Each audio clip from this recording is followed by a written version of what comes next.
Happy New Year, everyone. Each of us at Telarus wishes each of you happiness, peace, and prosperity in the new year ahead. This is the Telarus Tuesday call for January 2nd, 2018.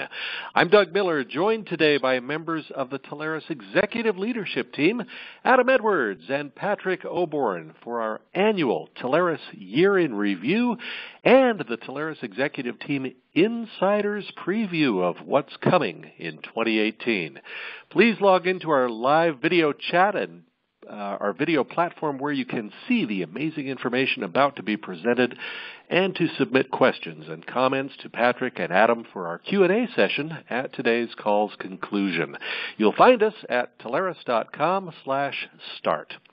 I do want to mention that there will be no Tuesday call next week, as Telarus will be conducting its annual kickoff event where we officially implement the 2018 strategy that's been carefully crafted over these many months, all designed to serve you, our partners, faster, better, and with an even greater focus on helping build your business. Your preview is coming up today, and the Tuesday call will return on January 16th. We also want to let you know about our very first Telarus Innovation Conference for 2018, which will be held on Thursday, January 25th, in Louisville, Kentucky. You'll hear more about the structure and focus of the conferences during today's call. We've mapped out an entire year of Telarus Innovation Conferences, so far 38 in all, and very soon you'll be able to preview the entire list and make your plans to attend. So let's get right to it. 2017 was Telarus' biggest year ever in so many ways, and the 2018 already has us all very excited about the ways we can even better serve each of you. Joining me today are Adam Edwards and Patrick Oborn with all of the information. Adam, Patrick, welcome to our very first Tuesday call of 2018. Thank you, Doug. Great to be here. Certainly thrilled to be on the first call of the year. Don't get on enough of these, and happy to jump in and talk about what took place last year. And what a whirlwind year it was. I'm going to be talking a little bit about what took place last year. And, of course, Patrick, as you can see, if you've got the visual in front of you, we'll be talking about what is going to take place in 2018. You know, I love New Year's because it gives you some time to take a look back. And I think you don't necessarily appreciate the things that have transpired. It all becomes a blur unless you take some time to look back and look through the things that went well, maybe the things that didn't go well that you can correct. I love New Year's resolutions and getting started, and, of course, we've made some internally. But let's talk first about what took place last year. Of course, many of you saw the employee count continue to increase at Telarus. We've grown over time, and you can see that in January we had about 80 people. For those of you who do not have a visual, by November we had added 10 up to 90, and then there was a big jump. Of course, everyone on the call knows that jump was the combination with carrier sales, so we are now over 130 people, and that will continue to climb. The nice thing is this combination of people didn't really cause any big changes or big efficiencies. I've got air quotes here in terms of letting people go. What it meant was we have more people, more specializations, and more in-depth experts that can help partners succeed. And that's really what the combination was about. Now, specifically, when you look at the additions that took place over the year, and I mean before the combination with carrier sales, we put a lot more people in the field close to you. What we found is it's important to us. If we want to understand what's going on in your world, what's working for you, what's not working for you, if we want to help in any way, we've got to be closer to you. And for that reason, we brought on a lot more local people. Of course, we call these people partner development managers. Each one, in this case, our senior partner development managers. These are all very tenured people that we brought on, people with great reputations, people that know you and that you trust, and we felt that was critical in each region to make sure that these were people that you could confide in, that you could look to for help. Also, we brought on Scott Forbush late in the year. Now, many of you knew Scott, of course, from Zayo, and those in the West knew him from Electric Lightwave. We've known Scott for years and years and introduced him just a couple of months ago. So we're really thrilled with the field team that we've got in place now. And again, the purpose to be closer to you. And what would a year be without tools? The tools we put in place this year, of course, same as previous years. all focused on you. One that got released really late last year was circuit monitoring with resolution. So since the time we brought VX into the fold and created circuit monitoring, both the free version and the paid version of circuit monitoring, what we found from partners was, yeah, that's great. I like that. I like talking to my customers about it, but who's answering the call? Who's responding to those alarms? Because I don't want to. I'm out selling. And that was what we heard over and over from partners. And as a result, we put this product together where partners could just hand it off. This is much like account management we put in place a couple years ago, which many partners have taken advantage of. Those partners actually experiencing negative attrition, meaning they're gaining more from upsells than they're losing in attrition. Account management has allowed partners to hand off their base and take off and sell more. This is the same concept. So with circuit monitoring, we now put a service in place where you can have someone respond to those alarms. A circuit goes down, there's some issues going on, there's a degradation in the service.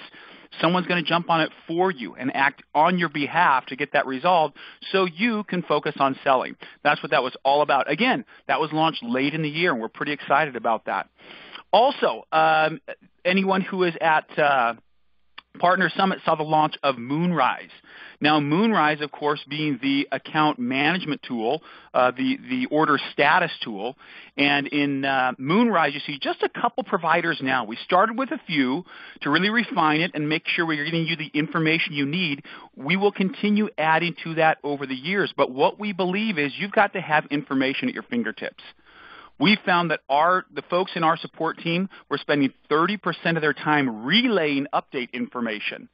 And not only is that a lot of work internally, which we're happy to do, but what it does, it creates a lag. You don't have the information you need. And when a customer calls you and says, hey, what's going on, you want to be able to know instantly, well, let me tell you what's going on, and be the expert for them. That's what Moonrise is all about. That's why we launched it in June at Partner Summit, and you'll see it continue to grow. One of my favorite things about it is it lets you know not just where the order is, but where it has to go. And that's why you see anyone who has visibility right now, and you're looking at the slide, you see on the far right, the flow chart there. That is a dynamic flow chart that changes for each order. Because with each order, if it gets routed through construction, that's going to be a very different implementation than just going through a straight provisioning. And so that's going to reflect it, and you can tell your customer. Now, we're getting smarter with this. The whole concept behind Moonrise is collect this data.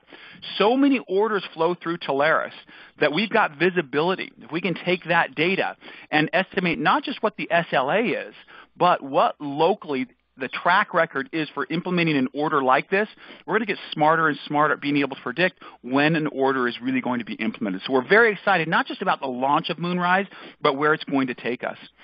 Also, if you attended any of the innovation conferences, one of the tools we went over was the matrix.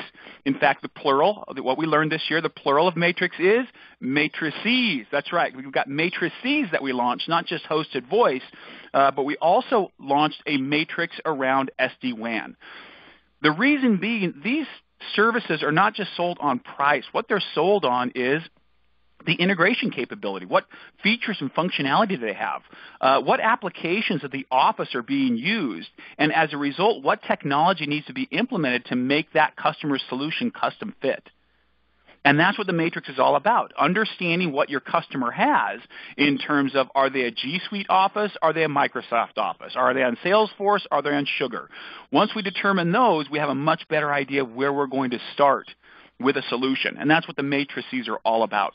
Expect that to continue on. As with any tool we launch, we continue to improve that and add features and functionality to it. Now, of course, with any year, we've been talking about this for years and years, change is afoot, consolidation taking place. We see a lot that were announced previously that got approved through the Justice Department. Of course, some of the marquee combinations, CenturyLink and Level 3, actually came through, technically in January 2018. Windstream, not only taking Earthlink, but also Broadview, and then Verizon XO. Now, that was an old one, Verizon XO, but it just approved in 2017. But we also heard quite a few others. Fusion taking over Birch. That was really interesting to see. GTT continues their acquisitions. what this does, of course, is changes the game. It changes the landscape, and as a result, we need to respond. That was one of the reasons we combined with carrier sales, and we talked to you about that a few months ago, why we did this. Well, number one is we've got to have scale. We've got to have the volume to satisfy some of these behemoth providers in the future. There's really not going to be a place in the middle. I think there are really two places where you can succeed in the channel. One is as a partner servicing your customers better than any provider can. And you can do that because you're agnostic and you can represent multiple brands. The second area is as a master agent. And if you're going to be a master agent, you've got to provide tools and resources and also scale. You've got to have significant volume to satisfy these big companies. And that was, again, the two reasons we combined with carrier sales was one, for volume, but two, to make sure we could get the expertise in-house and continue building tools on a faster pace to help you become successful, because the way you become successful is servicing your customers like no one else can. Now, additional changes that took place that were a little bit different, that were not just for scale. The Mitel ShoreTel acquisition was interesting because we're seeing legacy companies getting more into the services or the application space. So Mitel, very much a hardware company, acquired ShoreTel, which really had made the pivot.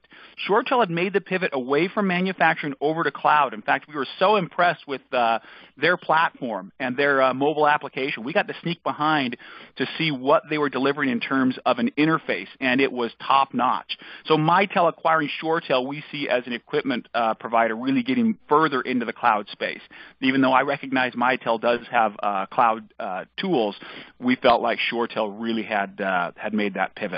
Also, VMware acquiring VeloCloud. This is, of course, SD-WAN going mainstream. That's not the only SD-WAN company we saw acquired. We also saw Viptela being acquired by Cisco. And Cisco, again, acquiring BroadSoft, which is a very interesting play. I think that sent some shockwaves through our industry in questioning, hey, anyone using BroadSoft as a platform, are they going to be okay? Our thoughts are yes, in the short term, absolutely. Cisco would not blow up that model in the short term because that's where 90+% of the revenue is coming from, is through licensing. So what I do believe that is really a nod by a legacy manufacturing company once again, acquiring cloud-based companies, application-based companies. So as we are headed in that direction, this is just confirmation that you're in the right place. You're doing the right thing. And if you keep plugging away and doing what you're doing, you're going to be in a phenomenal place. One of the things that we talked about at the Innovation Conference this year, if you attended one, was that it's a rising tide.